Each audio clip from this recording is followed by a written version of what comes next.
Hello everyone. तो आज की ये video semester 1 political science major fund के स्टूडेंट के लिए बहुत ही ज़्यादा इम्पोर्टेंट होने वाली है।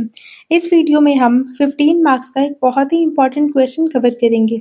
आपको स्क्रीन पर क्वेश्चन दिखाई दे रहा होगा, भारत के राष्ट्रपति की आपातकालीन शक्तियों का वर्णन करें। यानी हमारे भारत के राष्ट्रपति की कुछ आपातकालीन शक्तियाँ होती है जिसे हम इमरजेंसी पावर कहते हैं।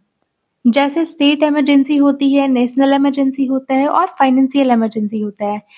पिछले वीडियो में हमने इंग्लिश मीडियम के बच्चों के लिए सेम क्वेश्चन को कवर किया था और इस वीडियो में हम हिंदी मीडियम के बच्चों के लिए आंसर करने वाले हैं। मैंने आंसर को बहुत ही इजी लैंग्वेज में लिखा हुआ है और मैं इसे एक्सप्लेन भी करने वाली हूँ बहुत ही इजी लैंग्वेज में, ताकि आप एग्जाम में खुद से भी पॉइंट लिख सकें। तो चलिए हर बार की तरह आंसर को इंट्रोडक्शन के साथ स्टार्ट करते हैं, यानी परिचय के साथ स्टार्ट करते हैं। भारतीय संविधान देश को सुरक्षित रखने के लिए राष्ट्रपति को कुछ विशेष शक्तियां देता है। इन शक्तियों को आपातकालीन शक्तियां कहा जाता है। जब देश में कोई बड़ी समस्या आती है, जैसे युद्ध, आंतरिक अशांति या आर्थिक संकट, तब राष्ट्रपति इन शक्तियों का उपयोग कर सकते हैं। इसका मतलब है कि भारतीय संविधान में ऐसी व्यवस्था की गई है कि अगर देश पर कोई बड़ी समस्या आ जाए तो राष्ट्रपति को विशेष शक्तियां मिले ताकि वे देश की रक्षा कर सके। इन विशेष शक्तियों को ही आपातकालीन शक्तियां कहा जाता है। इनका उद्देश्य देश को संकट के समय सुरक्षित रखना होता है। जैसे अगर देश में युद्ध हो जाए, दंगे हो जाए या फिर विद्रोह जैसी आंतरिक समस्या हो जाए या देश की आर्थिक स्थिति बहुत खराब हो जाए, तब राष्ट्रपति इन आपातकालीन शक्तियों का उपयोग कर सकते हैं ताकि स्थिति को नियंत्रित किया जा सके। जैसे अगर देश पर हमला हो जाए तो सरकार तुरंत कड़े कदम उठा सकती है। आपातकाल के समय देश की सामान्य व्यवस्था कुछ समय के लिए बदल सकती है और केंद्र सरकार की शक्ति बढ़ जाती है। इन प्रावधानों का मुख्य उद्देश्य देश की एकता, सुरक्षा और स्थिरता को बनाए रखना है। मतलब आपातकालीन के दौरान सामान्य प्रशासनिक व्यवस्था में कुछ बदलाव हो सकता है। इस समय केंद्र सरकार को ज्यादा अधिकार मिल जाते हैं ताकि वो जल्दी निर्णय लेकर समस्या को नियंत्रित कर सके, यानी कंट्रोल कर सके। और इन शक्तियों का मेन एम देश की एकता को बनाए रखना, देश को सुरक्षित रखना और देश में स्थिरता बनाए रखना है ताकि संकट के समय देश कमजोर ना पड़े। भारतीय संविधान में 3 प्रकार के आपातकालीन का प्रावधान है। मतलब भारतीय संविधान में 3 तरह के आपातकाल की व्यवस्था की गई है ताकि अलग-अलग परिस्थितियों में अलग प्रकार की कार्यवाही की जा सके। जिसमें पहला है राष्ट्रीय आपातकाल, उसके बाद है राज्य आपातकाल, फिर है वित्तीय आपातकाल। आइए एक-एक करके तीनों आपातकालों को डिटेल में समझते हैं। सबसे पहला है राष्ट्रीय आपातकाल, जिसे हम नेशनल इमरजेंसी भी कहते हैं। राष्ट्रीय आपातकाल तब घोषित किया जा सकता है जब देश पर युद्ध, बाहरी सशस्त्र विद्रोह का खतरा हो। इसका मतलब है कि राष्ट्रीय आपातकाल तब लगाया जाता है जब देश की सुरक्षा को बड़ा खतरा हो, जैसे युद्ध, विदेशी हमला या देश के अंदर सशस्त्र विद्रोह होने लगे। और ये प्रावधान संविधान के अनुच्छेद 352 में दिया गया है। मतलब राष्ट्रीय आपातकाल की व्यवस्था संविधान के अनुच्छेद 352 में दी गई है, जिसमें इसकी पूरी प्रक्रिया बताई गई है। जब राष्ट्रीय आपातकाल लागू होता है तो केंद्र सरकार की शक्ति बहुत बढ़ जाती है। इस समय संसद को राज्य सूची के विषय पर भी कानून बनाने का अधिकार मिल जाता है और इस टाइम कुछ मौलिक अधिकारों को भी सीमित किया जा सकता है। मतलब राष्ट्रीय आपातकाल के दौरान केंद्र सरकार को ज्यादा अधिकार मिल जाते हैं ताकि वो पूरे देश में नियंत्रण बनाए रख सके। सामान्य समय में राज्य सूची के विषयों पर कानून राज्य सरकार बनाती है। मतलब नॉर्मली क्या होता है ना कि स्टेट लिस्ट के सब्जेक्ट पर जितने भी लॉ होते हैं ना, ये स्टेट गवर्नमेंट बनाती है, यानी राज्य सरकार बनाती है। लेकिन आपातकाल जब लगता है ना, तो इस वक्त संसद भी इन सब विषयों पर कानून बना सकती है। और इस टाइम क्या होता है ना कि राष्ट्रीय आपातकाल जब लगता है तो कुछ समय के लिए फंडामेंटल राइट्स पर अस्थायी रोक लगाई जा सकती है ताकि सरकार सुरक्षा को बनाए रख सके। राष्ट्रीय आपातकाल लागू होने के बाद संसद की मंजूरी जरूरी होती है।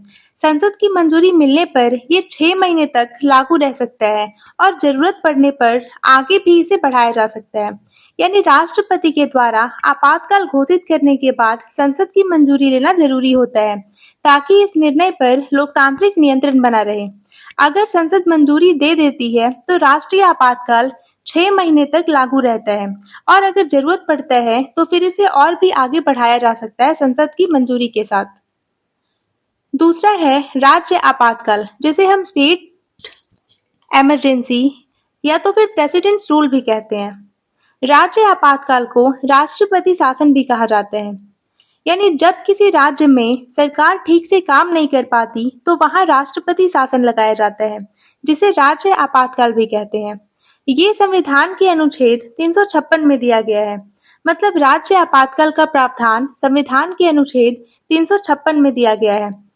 जब किसी राज्य में सरकार ठीक से काम नहीं कर पाती और संविधान के अनुसार शासन नहीं चल पाता, तब राष्ट्रपति राज्य में आपातकाल घोषित कर सकते हैं और इस स्थिति में राज्य की सरकार को हटाया जा सकता है और राज्य का प्रशासन राष्ट्रपति के नियंत्रण में आ जाता है। मतलब अगर किसी राज्य में राजनीतिक अस्थिरता हो जाए या सरकार संविधान के अनुसार काम ना करे, तो राष्ट्रपति वहां राष्ट्रपति शासन लागू कर सकते हैं, यानी प्रेसिडेंट्स रूल लगा सकते हैं, जिसे हम स्टेट इमरजेंसी भी कहते हैं। और ऐसी स्थिति में राज्य की चुनी हुई सरकार को हटा दिया जाता है और राज्य का प्रशासन सीधे केंद्र सरकार के नियंत्रण में आ जाता है। राज्यपाल राष्ट्रपति की ओर से राज्य का प्रशासन चलाते हैं और इस समय राज्य की विधानसभा को निलंबित या भंग किया जा सकता है। हालांकि इस दौरान राज्य के लिए कानून बनाने का काम संसद करती है। मतलब राष्ट्रपति शासन के दौरान राज्यपाल राष्ट्रपति के प्रतिनिधि के रूप में राज्य का प्रशासन चलाते हैं। इस समय राज्य विधानसभा को या तो कुछ समय के लिए निलंबित कर सकता है या फिर पूरी तरह से भंग किया जा सकता है। राष्ट्रपति शासन के दौरान राज्य के लिए कानून बनाने का अधिकार संसद के पास आ जाता है। अब हम समझते हैं वित्तीय आपातकाल, जिसे हम फाइनेंशियल इमरजेंसी भी कहते हैं। वित्तीय आपातकाल संविधान के अनुच्छेद 360 में दिया गया है। जब देश की आर्थिक स्थिति बहुत खराब हो जाती है और वित्तीय स्थिरता खतरे में पड़ जाती है, तब राष्ट्रपति वित्तीय आपातकाल घोषित कर सकता है। मतलब वित्तीय आपातकाल का प्रावधान संविधान के अनुच्छेद 360 में दिया गया है और अगर देश की आर्थिक स्थिति बहुत खराब हो जाए और देश दिवालिया होने की स्थिति में आ जाए, तो राष्ट्रपति वित्तीय आपातकाल घोषित कर सकते हैं। इस स्थिति में राष्ट्रपति देश की आर्थिक व्यवस्था को नियंत्रित कर सकते हैं और सरकार कर्मचारियों और न्यायाधीशों के वेतन में भी कमी कर सकती है। मतलब जब वित्तीय आपातकाल लगता है तो इस समय राष्ट्रपति सरकार को निर्देश दे सकती है कि जितनी भी आर्थिक व्यवस्था है उसे कैसे संभालना है, या फिर वो उसे अपने अंडर भी ले सकती है। वित्तीय संकट में सरकार खर्च कम करने के लिए सरकारी कर्मचारियों और न्यायाधीशों के वेतन में भी कटौती कर सकती है। राष्ट्रपति राज्यों को आर्थिक मामलों में निर्देश भी दे सकती है। मतलब राष्ट्रपति राज्यों को भी निर्देश दे सकती है कि वो अपने खर्च और आर्थिक नीतियों को कैसे नियंत्रित करें। और एक फैक्ट यहाँ पर ये आता है कि आज तक भारत में वित्तीय आपातकाल कभी भी लागू नहीं किया गया है। तो चलिए अब हम समझते हैं आपातकाल का प्रभाव, यानी जब इमरजेंसी लगाई जाती है, जब आपातकाल लागू किया जाता है, तब क्या क्या प्रभाव देखने को मिलते हैं।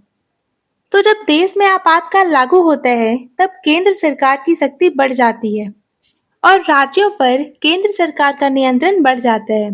इस समय कुछ मौलिक अधिकारों पर भी अस्थायी रूप से रोक लगाई जा सकती है। मतलब आपातकाल के समय केंद्र सरकार को ज्यादा अधिकार मिल जाते हैं ताकि वो पूरे देश को नियंत्रित कर सके। इस समय राज्य सरकारों पर भी केंद्र सरकार का नियंत्रण बढ़ जाता है और कुछ फंडामेंटल राइट्स कुछ समय के लिए सीमित किया जा सकता है ताकि सरकार सुरक्षा बनाए रख सके। सरकार देश की सुरक्षा और शांति बनाए रखने के लिए कठोर कदम भी उठा सकती है और इस प्रकार आपातकाल की व्यवस्था देश को कठिन परिस्थितियों से बचाने में मदद करती है। मतलब सरकार देश की सुरक्षा के लिए सख्त फैसले ले सकती है, जैसे सुरक्षा कानून लागू करना। और इस तरह हम कह सकते हैं कि आपातकाल की व्यवस्था देश को संकट से बचाने का एक महत्वपूर्ण साधन है। आइए अब हम निष्कर्ष समझते हैं। तो अंत में कहा जा सकता है कि राष्ट्रपति की आपातकालीन शक्तियां देश की सुरक्षा के लिए बहुत इंपॉर्टेंट होती है, मतलब बहुत जरूरी होती है। इन शक्तियों के माध्यम से सरकार संकट के समय जल्दी और प्रभावी कदम उठा सकती है। हालांकि इन शक्तियों का उपयोग बहुत सावधानी से करना चाहिए, क्योंकि इससे लोकतंत्र की सामान्य व्यवस्था भी प्रभावित हो सकती है। मतलब हम कह सकते हैं कि राष्ट्रपति की आपातकालीन शक्तियां देश की सुरक्षा के लिए बहुत जरूरी है और इन शक्तियों की मदद से सरकार संकट के समय जल्दी फैसले लेकर स्थिति को नियंत्रित कर सकती है। लेकिन इन शक्तियों का उपयोग बहुत सोच समझ कर करना चाहिए, क्योंकि ज्यादा उपयोग से लोकतांत्रिक व्यवस्था प्रभावित हो सकती है। इसलिए संविधान में इन शक्तियों के उपयोग के लिए कई नियम और सीमाएं भी निर्धारित की गई है। इस प्रकार राष्ट्रपति की आपातकालीन शक्तियां देश की सुरक्षा और स्थिरता बनाए रखने में महत्वपूर्ण भूमिका निभाती है। मतलब इसी कारण संविधान में इन शक्तियों के उपयोग पर कुछ नियम और सीमाएं भी रखी गई है, ताकि कोई भी उनका गलत उपयोग ना करे। और इस प्रकार राष्ट्रपति की आपातकालीन शक्तियां देश की सुरक्षा, एकता और स्थिरता बनाए रखने में बहुत महत्वपूर्ण भूमिका निभाती है। तो गाइस, इसी के साथ हमारा पॉलिटिकल साइंस का एक और मोस्ट इम्पॉर्टेंट क्वेश्चन कंप्लीट होता है। ये बहुत ज़्यादा इम्पॉर्टेंट क्वेश्चन है, तो आप इसे मैंने जैसे करवाया है एज इट इज़ आप एग्जाम में लिखने का कोशिश कीजिएगा, ताकि आपको ज़्यादा से ज़्यादा नंबर मिल सके। तो मिलते हैं नेक्स्ट वीडियो में नेक्स्ट इम्पॉर्टेंट क्वेश्चन के साथ। Thanks for watching.